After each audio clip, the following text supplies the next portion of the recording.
O julgamento final não é uma ameaça, é uma esperança. E é assim que deve ser visto por aqueles que estão no Senhor.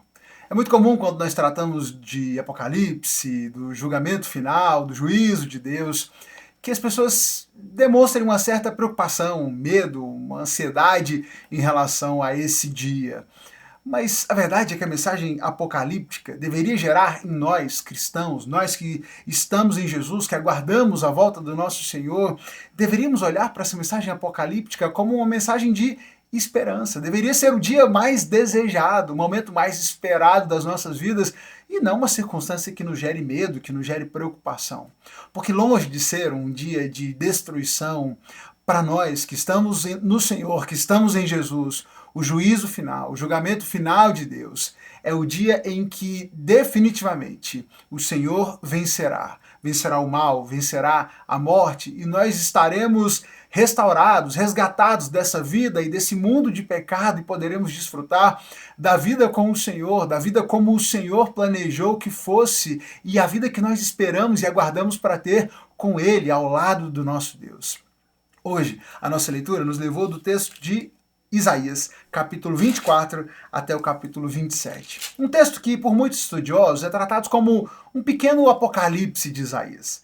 Nós lemos um bloco anterior, que foi do capítulo 23, aliás, do capítulo 13 ao capítulo 23, tivemos aí um bloco de profecias de julgamento de Deus contra Israel e contra nações ali ao redor, mas eram palavras de julgamento num contexto mais específico e passado. Claramente dizia respeito ao juízo de Deus pela maldade daqueles povos, e julgamento esse que já foi efetivado naqueles dias.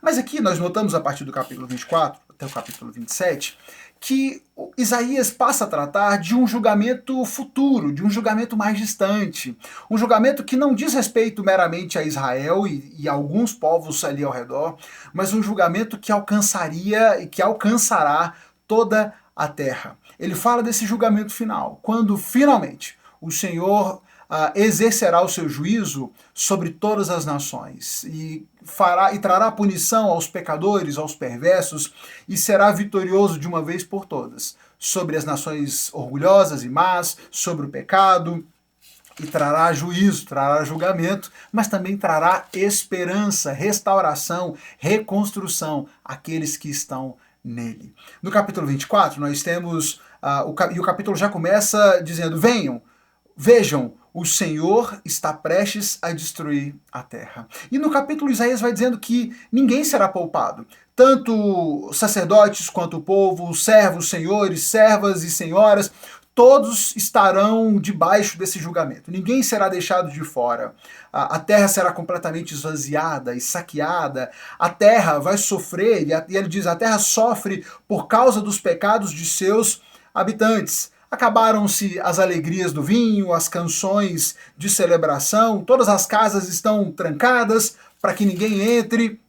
A alegria se transformou em tristeza, a celebração foi expulsa da terra, sobrou apenas um remanescente. Mas ele diz no verso 14, mas todos os que restaram gritam e cantam de alegria. O juízo de Deus, sim, trouxe destruição para uma terra que perecia por causa da sua maldade, para aqueles que viviam em pecado. A alegria, o canto do vinho, das bebidas e da vida desregrada cessou. As pessoas estão escondidas, mas para aqueles que remanesceram, para os remanescentes, para aqueles que permaneceram, para esses é um dia de muita alegria, onde eles cantam de alegria, gritam de alegria diante do Senhor. E ele diz no finalzinho ainda do capítulo 24, naquele dia, o Senhor castigará os poderes celestiais nos céus, os governantes das nações na terra. Serão reunidos e presos, trancados na prisão e, por fim, castigados. Então, o esplendor da lua minguará, o brilho do sol se apagará, pois o Senhor dos exércitos reinará no monte de Sião, reinará com grande glória em Jerusalém, diante das autoridades do povo.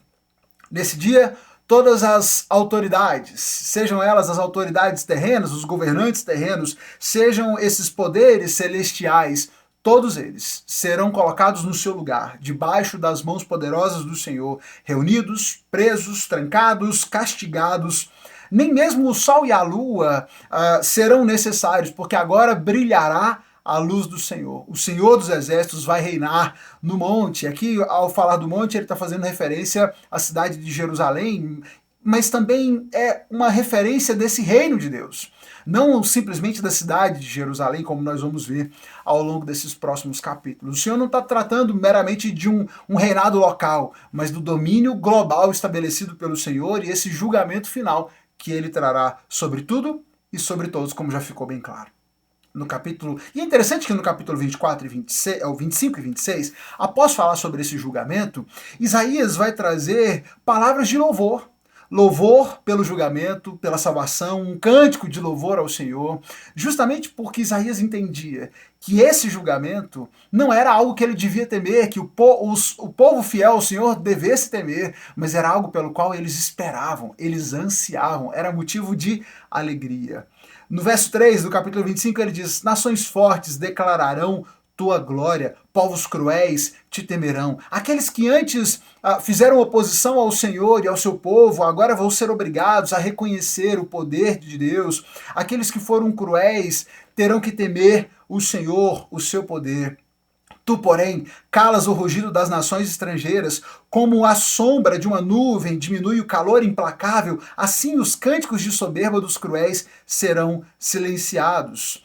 Se antes eles precisavam temer as nações que os oprimiam, que os perseguiam, agora essas nações serão completamente bloqueadas, paradas pelo Senhor. Ele vai cessar, ele vai calar o ruído dessas nações que antes rugiam e traziam medo a Israel. Em Jerusalém, o Senhor dos Exércitos oferecerá um grande banquete para todos os povos no mundo. E no verso 7 ele diz: ali removerá a nuvem de tristeza, a sombra escura que cobre toda a terra. Ele engolirá a morte para sempre, e o Senhor soberano enxugará todas as lágrimas. Perceba a perspectiva de esperança. Nesse dia, no dia do julgamento, do reinado do Senhor, ele vai tirar toda a nuvem de tristeza, ele vai remover essa nuvem de tristeza, essa sombra escura que paira sobre toda a terra. E se antes os povos antigos se referiam à morte como algo que engolia, eles eram engolidos pela morte, é essa expressão muito usada na antiguidade, agora ele, o Senhor, é quem engolirá a morte, e não por um tempo, mas engolirá a morte para sempre. O Senhor soberano enxugará todas as lágrimas. Esse povo que tanto sofreu, que tanto chorou, que tanto se angustiou, agora ele pode se reconfortar, sabendo que o Senhor destruiu de uma vez por todas a morte, engoliu a morte para sempre e enxugará todas as lágrimas desse povo. Naquele dia, o povo dirá: esse é o nosso Deus, confiamos nele e ele nos salvou. Esse é o Senhor em quem confiamos, alegremos-nos em seu livramento. No capítulo 26, ele continua louvando a Deus pelo seu julgamento, e ele diz: nossa cidade é forte, estamos cercados pelos muros da salvação de Deus. A proteção que agora o povo tem não vem dos muros, mas esse muro é o próprio Senhor, é o muro da salvação do Senhor, é essa a proteção que guarda esse povo de Deus. Tu guardarás em perfeita paz todos os que confiam em ti. Ele volta mais uma vez a lembrar que sim, ele humilha os orgulhosos, ele rebaixa a cidade arrogante, ele lança ela no pó. Mas para os justos, o caminho é reto, o caminho será aplanado, pois só quando vem julgar a terra, as pessoas aprendem a justiça. Tua bondade com os perversos não os leva a fazer o bem. E aqui Isaías faz mais uma vez a reflexão sobre como os perversos muitos dos perversos só são capazes de entender a justiça, de ver a justiça diante do castigo de Deus. Quando Deus os trata com bondade, com misericórdia, eles permanecem exercendo perversidade, não respondem a essa bondade de Deus. Mas esses que assim permanecerem endurecidos, perversos e longe dos caminhos do Senhor, por fim, serão confrontados com a justiça, com a mão poderosa e pesada do Senhor, que de uma vez por todas os fará entender o que é justiça. No versículo 13 do capítulo 26, ele diz: o Senhor nosso Deus, ó Senhor nosso Deus, outros senhores nos governaram, mas só a ti adoramos. Durante a vida, durante o tempo aqui na terra, outras pessoas nos governaram, mas mesmo nesse tempo, a nossa adoração foi apenas a ti. Senhor, Em angústia te buscamos. Oramos sob o peso da tua disciplina. Ele lembra que sim, a disciplina de Deus foi sofrida, foi duro o tempo em que o Senhor os castigou, mas eles oraram e buscaram ao Senhor e sentiram o peso dessa disciplina, mas fizeram isso e entendendo que, verso 19, teus mortos, porém, viverão, seus corpos ressuscitarão. Aqueles que dormem na terra se levantarão e cantarão de alegria, pois tua luz, que dá vida, descerá como um orvalho sobre teu povo no lugar dos mortos. E aqui Isaías trata de uma questão muito incomum a propósito para os seus dias. Pouquíssimo trabalhado, um conceito ainda não estabelecido nessa fase de desenvolvimento dessa jornada do Senhor, do povo com o Senhor, que é sobre a questão da ressurreição. O tema da ressurreição e da ressurreição dos mortos para essa vida eterna é algo que só foi de fato trabalhado e aprofundado no Novo Testamento, mas nós vemos aqui na profecia de Isaías que o Senhor já anunciava a esse povo e dizia a eles: olha, esses mortos, aqueles que estiverem em mim, eles viverão, serão ressuscitados. O Senhor, que é a luz da vida, trará então vida àqueles que morreram, mas serão ressuscitados no Senhor. Ele conclui o capítulo 26 dizendo que o Senhor vem dos céus para castigar os habitantes da terra por causa dos seus pecados. A terra já não esconderá os que foram mortos, ela os mostrará para que todos os vejam. Ele começa o capítulo 27 dizendo que o Senhor tomará a sua veloz e temível espada e castigará o Leviatã, fazendo uma referência ao fato de que os maus serão punidos, a perversidade será, por fim, será lidada, será tratada pelo Senhor, e eles não permanecerão, não continuarão a sua jornada de maldade. E, enfim, Israel, aqui mais do que falando da nação, mas falando do povo de Deus, Israel florescerá, brotará e encherá de frutos toda a terra. Ele faz uma reflexão importante no final desse capítulo 27, quando ele diz: por acaso o Senhor feriu Israel como feriu os inimigos? Não. Ele mais exilou para que lhes prestassem contas. O Senhor fez isso para purificar Israel. Quando o Senhor trouxe juízo sobre Israel, foi para trazer restauração, foi para trazer arrependimento, para provocar a purificação de Israel. Quando fizer e quando trouxer juízo sobre os outros, aí sim, será um juízo de destruição, por causa da sua maldade, da sua dureza, da sua perversidade. Ele conclui o capítulo 27 dizendo: chegará o dia, porém, em que o Senhor ajuntará os grãos, ajuntará como grãos colhidos à mão. Muitos que estavam perecendo no exílio na Síria, no Egito, voltarão a Jerusalém para adorar o Senhor em seu santo monte.